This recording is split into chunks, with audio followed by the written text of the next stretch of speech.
بابا مگه دیوونه شدی؟ این موقع شب گفتی بیام اینجا که این حرفا رو بهم بزنی؟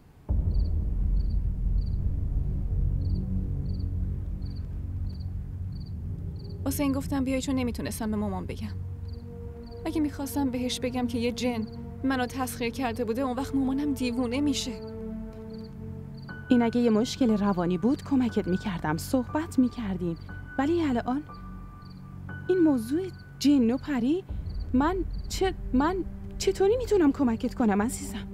همه یه چیزایی که مامانم از اون روز بهم گفته کاملا از همه ی حرفاش معلومه که اون به خاطر اون نخ نتونسته دستش به فؤاد برسه. واسه همینم از من استفاده کرده. اون میخواد فؤادو پیش مامانم خراب کنه. الانم که اومده بین من و فؤاد.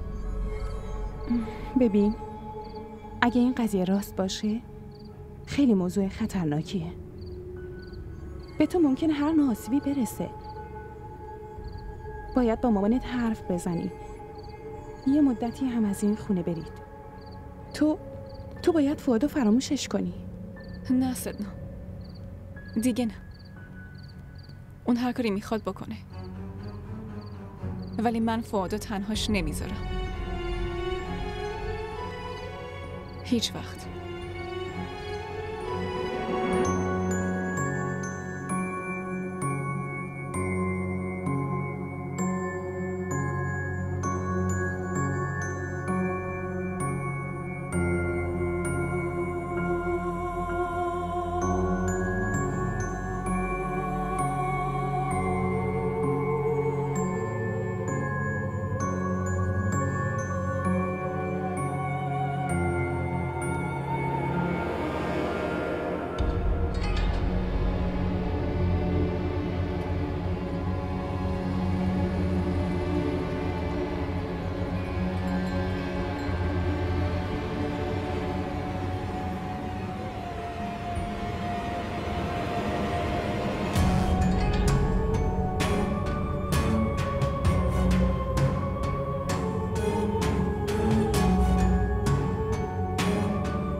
دخترم خوب شد که اومدی. حداقل کارین یکم دلش آروم میشه.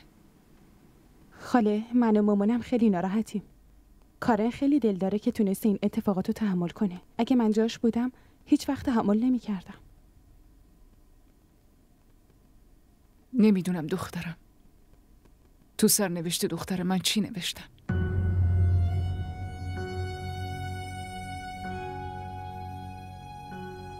من برم دستمو بشورم. کارین دخترم بشین دیگه، غذاتو بخور.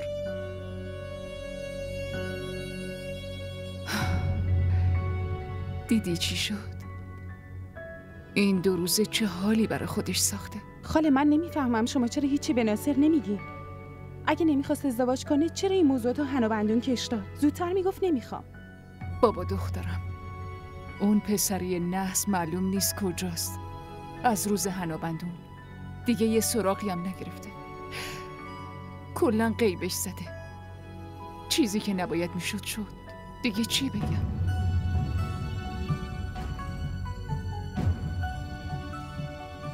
خاله شما قصه نخورید. درسته ناراحتین ولی همش درست میشه. باشه غذاتو بخور دخترم، غذاتو بخور.